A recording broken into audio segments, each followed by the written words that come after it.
नमस्कार दोस्तों, स्वागत है आपका हमारे यूट्यूब चैनल जीके पॉइंट में। आज हम इस वीडियो के माध्यम से छत्तीसगढ़ में होने वाली शिक्षक भर्ती के ऊपर महत्वपूर्ण प्रश्न देखेंगे। आज का हमारा टॉपिक है गणित। उसके अंदर हम लोग देखेंगे एलसीएम, एचसीएफ, गुणनखंड और गुणज। तो चलिए शुरू करते हैं। पहला प्रश्न, यदि दो संख्याओं का एचसीएफ उन संख्याओं में से एक के बराबर है तो वह संख्या क्या होगी? तो उसका सही उत्तर है ऑप्शन नंबर बी, छोटी संख्या। यदि 5 और 10 का एचसीएफ निकाले तो 5 होगी, वह संख्या होगी। अगर आप हमारे चैनल में नए हो दोस्तों तो चैनल को सब्सक्राइब कर बेल आइकन प्रेस जरूर कर दे, और आपको यह वीडियो अच्छा लगे तो प्यारा सा कमेंट जरूर करें। अगला है अभाज्य गुणनखंड विधि में एलसीएम प्राप्त करने के लिए अभाज्य अंकों की कौन सी घात ली जाती है? तो इसका उत्तर है ऑप्शन नंबर बी, सबसे बड़ी घात। एलसीएम निकालते समय प्रत्येक अभाज्य गुणनखंड की उच्चतम घात यानी हाईएस्ट पावर की चयन की जाती है। अगला प्रश्न है अभाज्य गुणनखंड विधि में एचसीएफ प्राप्त करने के लिए उभयनिष्ठ कॉमन अभाज्य अंकों की कौन सी घात ली जाती है? तो इसका उत्तर ऑप्शन नंबर ए, सबसे छोटी घात। एचसीएफ के लिए केवल साझा अंकों की न्यूनतम घात यानी लोवेस्ट पावर ली जाती है। अगला प्रश्न है किसी संख्या के गुणनखंड फैक्टर्स की संख्या होती है? तो इसका उत्तर ऑप्शन नंबर बी, निश्चित यानी सीमांत। किसी संख्या को विभाजित करने वाली संख्याएं सीमित होती है, जैसे 10 के केवल 4 गुणनखंड है। अगला है क्या शून्य किसी संख्या का गुणज मल्टीपल हो सकता है? तो इसका उत्तर है ऑप्शन नंबर ए, हाँ, प्रत्येक संख्या की। गणितीय रूप में किसी संख्या को 0 से गुणा करने पर 0 मिलता है, इसलिए प्रत्येक 0 प्रत्येक संख्या का गुणज माना जाता है।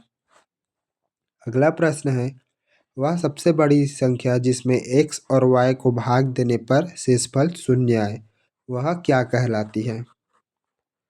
तो इसका सही उत्तर option number B, HCF of x and y। वह महत्तम समवर्तक एचसीएफ का मानक परिभाषा है। अगला है दो सह अभाज्य संख्याओं का एलसीएम 120 है, तो उनका गुणनफल क्या होगा? तो उसका सही उत्तर ऑप्शन नंबर सी, 120। वह सह अभाज्य संख्याओं का एलसीएम है, तो गुणनखंड उतना आएगा। अगला प्रश्न है 4 के प्रथम 5 गुणजों का औसत क्या है? तो इसका सही उत्तर ऑप्शन नंबर बी, 12। 4 के गुणज जो है 4, 8, 12, 16 और 20 है।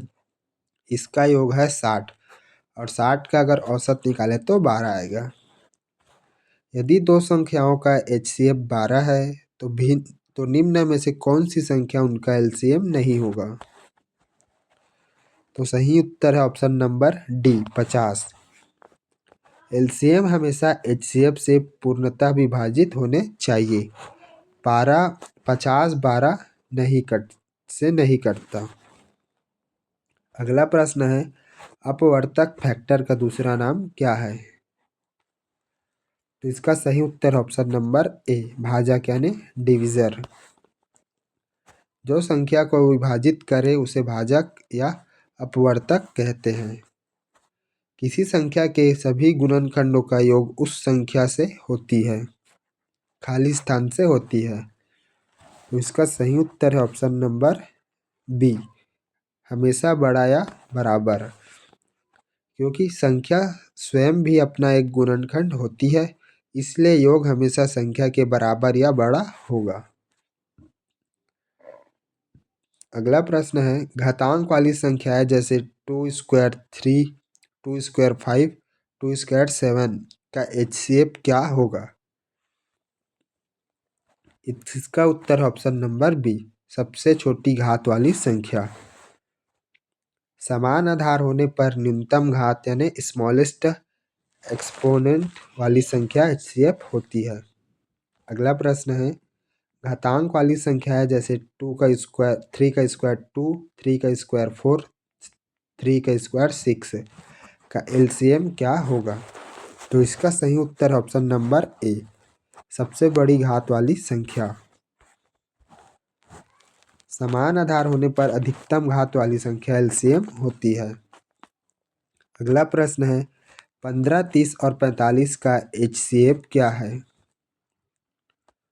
तो इसका सही उत्तर ऑप्शन नंबर बी, 15। 15 वह सबसे छोटी संख्या है जो 15, 30 और 45 तीनों को काटती है। अगला प्रश्न है वह छोटी से छोटी संख्या जिसे 4, 6, 8 से भाग देने पर प्रत्येक दशा में 2 शेष बचे, कैसे निकालेंगे? तो इसका उत्तर option number A, LCM 4, 6, 8 plus 2। शेष फल बचाने के लिए हमेशा एलसीएम निकालकर उसे उसमें शेष जोड़ दिया जाता है। अगला प्रश्न है ऋणात्मक संख्याओं का एलसीएम और एचसीएफ सामान्यतः क्या माना जाता है? तो इसका सही उत्तर ऑप्शन नंबर बी, हमेशा धनात्मक। सामान्य गणित में एलसीएम एचसीएफ संख्याओं का धनात्मक मान के आधार पर ही निकाले जाते हैं। अगला प्रश्न है यदि दो संख्याओं का अनुपात 2:3 है और उनका एचसीएफ 5 है तो संख्याएं क्या होगी? तो इसका सही उत्तर ऑप्शन नंबर बी, 10 और 15। अगला प्रश्न है दो अभाज्य संख्याओं का एचसीएफ हमेशा क्या होता है? तो उसका उत्तर ऑप्शन नंबर सी, 1। अभाज्य संख्याओं में एक के अलावा कोई साझा गुणनखंड नहीं होता। अगला प्रश्न है गुणनखंड की वह विधि जिसमें केवल अभाज्य संख्याएं आती है वह क्या कहलाती है? तो इसका सही उत्तर ऑप्शन नंबर बी, अभाज्य गुणनखंड यानी प्राइम फैक्टराइजेशन। अगला प्रश्न है अभाज्य गुणनखंडों की संख्या संख्या 30 के लिए क्या होगी? तो इसका सही उत्तर ऑप्शन नंबर बी, 3। अगला है क्या किसी संख्या का गुणनखंड उस संख्या से बड़े हो सकते हैं? तो इसका सही उत्तर ऑप्शन नंबर बी, नहीं। गुणनखंड हमेशा संख्या के बराबर या छोटा होता है क्योंकि उसे संख्या को विभाजित करना होता है। अगला प्रश्न है 100 और 200 का एचसीएफ क्या है? तो इसका सही उत्तर ऑप्शन नंबर सी, 100। 100 को भी काटता है और 200 को भी काटता है। अगला प्रश्न है 3 अलग अलग रास्तों में ट्रैफिक लाइटें क्रमशः 48, 72 और 108 सेकंड बाद बदलती है, वे फिर कब बदलेगी? एक साथ बदलेगी, यानी वो बताना है। तो इसका सही उत्तर ऑप्शन नंबर बी, हमें एलसीएम निकाल कर बता सकते हैं। समय अंतराल वाले प्रश्नों में दोबारा एक साथ होने वाली घटना के लिए एलसीएम निकाला जाता है।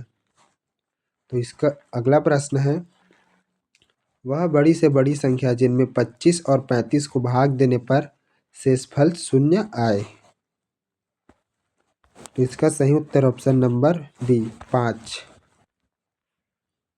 अगला प्रश्न है संख्या 18 का अपवर्तक फैक्टर नहीं है। तो इसका सही उत्तर ऑप्शन नंबर सी, 4। अगला प्रश्न है 2, 4, 8 का एलसीएम क्या होगा? तो इसका सही उत्तर ऑप्शन नंबर सी, 8। यदि संख्या एक दूसरे के गुणज हो तो सबसे बड़ी संख्या एलसीएम होती है। अगला है 2, 4, 8 का एचसीएफ क्या होगा? तो इसका उत्तर option number B, option number A, 2। यदि संख्या एक दूसरे के गुणज हो तो सबसे छोटी संख्या ही एचसीएफ होती है। अगला है x और y दो संख्याएं हैं, यदि x upon time y, x upon time y is equal to 100 और HCF इक्वल टू 5, तो एलसीएम क्या होगा? तो एलसीएम होगा अपना 20, option number B. LCM is equal to गुणात्मक बट्टे HCF is equal to 100/5 is equal to 20। अगला प्रश्न, इसका जो है फॉर्मूला होता है दोस्तों एलसीएम और एचसीएफ निकालने का, वो आप देख लीजिएगा। अगला प्रश्न है, संख्या 13 के कितने गुणनखंड होते हैं? तो उसका सही उत्तर ऑप्शन नंबर बी, 2। एक तो 1 है और एक खुद 13। अगला प्रश्न है, प्रत्येक संख्या स्वयं को सबसे खाली स्थान गुणनखंड होती है। तो इसका सही उत्तर ऑप्शन नंबर बी, बड़ा। संख्या से कोई बड़ा कोई गुणनखंड संभव नहीं है। अगला प्रश्न है, 60 के अभाज्य गुणनखंड क्या है? तो इसका सही उत्तर ऑप्शन नंबर ए।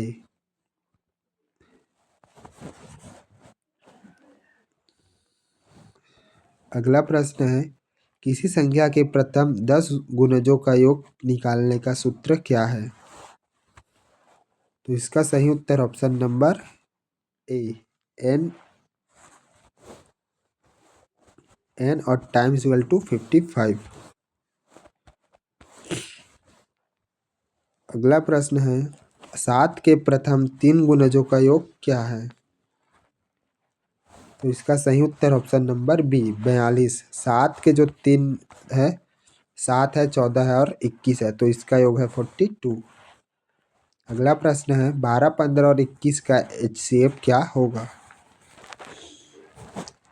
तो इसका सही उत्तर ऑप्शन नंबर बी, 3।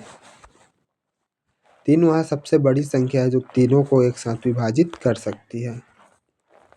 अगला प्रश्न है, 1/2 और 3/4 का LCM क्या होगा?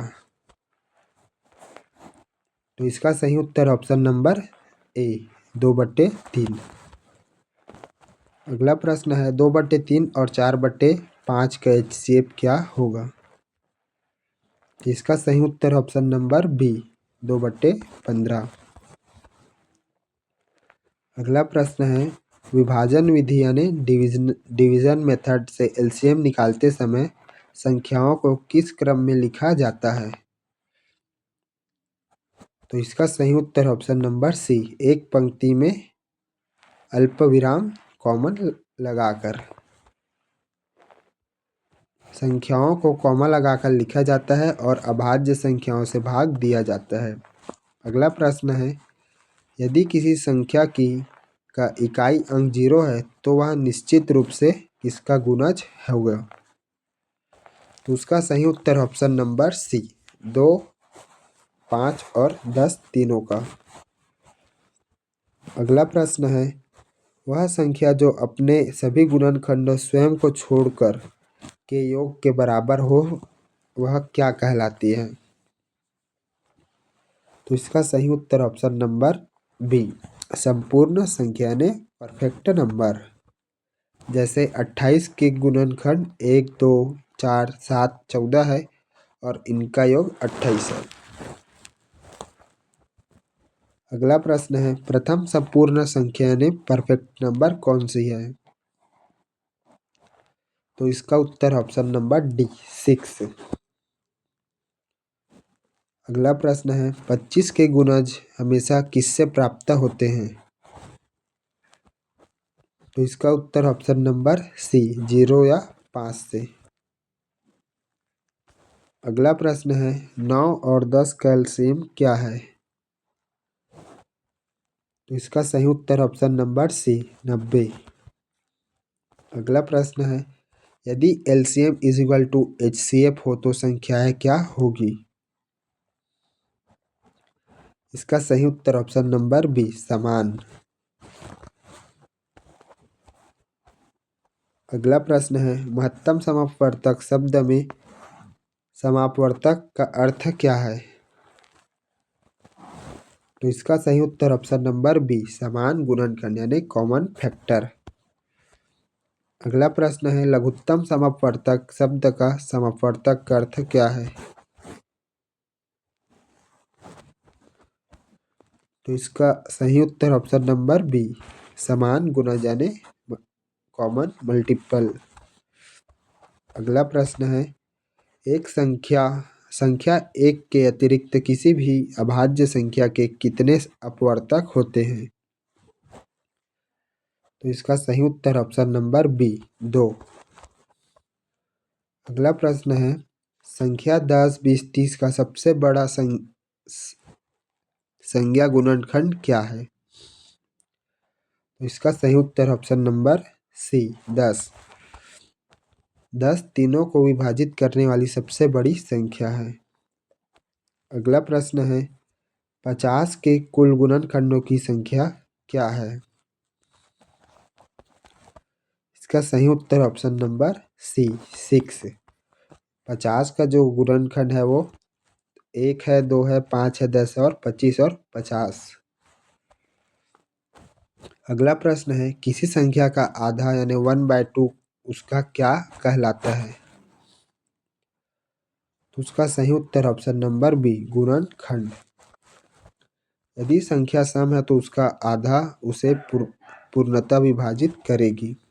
अगला प्रश्न है, HCF by LCM is equal to प्रथम संख्या by time is equal to, उसका उत्तर है ऑप्शन नंबर ए, द्वितीय संख्या।